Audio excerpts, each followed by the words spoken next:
Good evening, everybody. It's the weekend. It's Friday. We got another week in the books.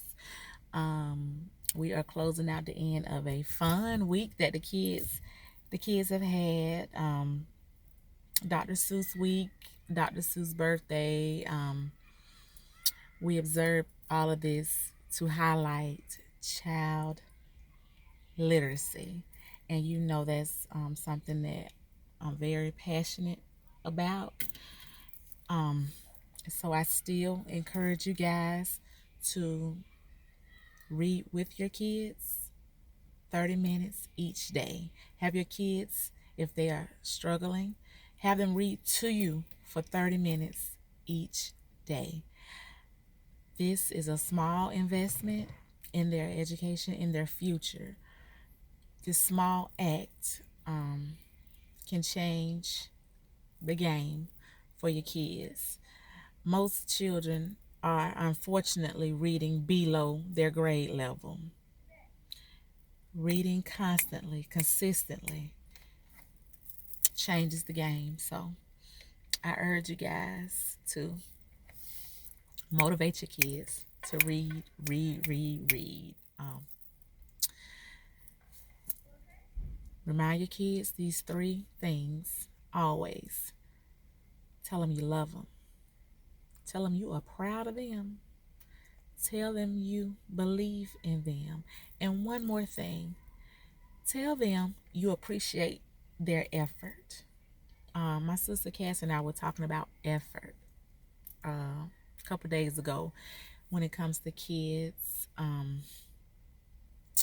trying, and when it comes to kids studying, going to tutoring, getting that extra help, asking for help. Let them know that you appreciate the effort, because the effort is the difference between a 89 and a 90. So when people see you trying to help yourself, they're more inclined to help you. So let your kids know that you appreciate their effort. And parents, parenting is an intentional job. It's intentional. You got to be so intentional with parenting. You have to be on it. You have to. You cannot solely rely on a school system, a class, a teacher to educate your child. Your child. Your child. That's your child. Get active. Get active. I know it's a lot. I know it's a lot going on.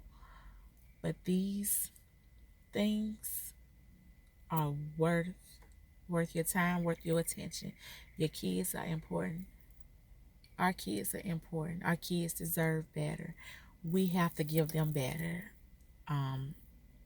Teachers overworked and underpaid. I wish they got paid more. I wish things were different, but they're not. But parents, do your part. That is your child. That is your child's future. So take this weekend, parents, to recharge, refresh, restore, relax, and rest. You deserve it. You deserve all the self-care you need. Do whatever you need to do to be the best you for you, your children, your family. And pat yourself on the back, because you're doing a good job. We're all doing a good job. We were not prepared for such a time as this. We were not prepared. Our children were not prepared for such a time as this. But now we know. Now we know. So,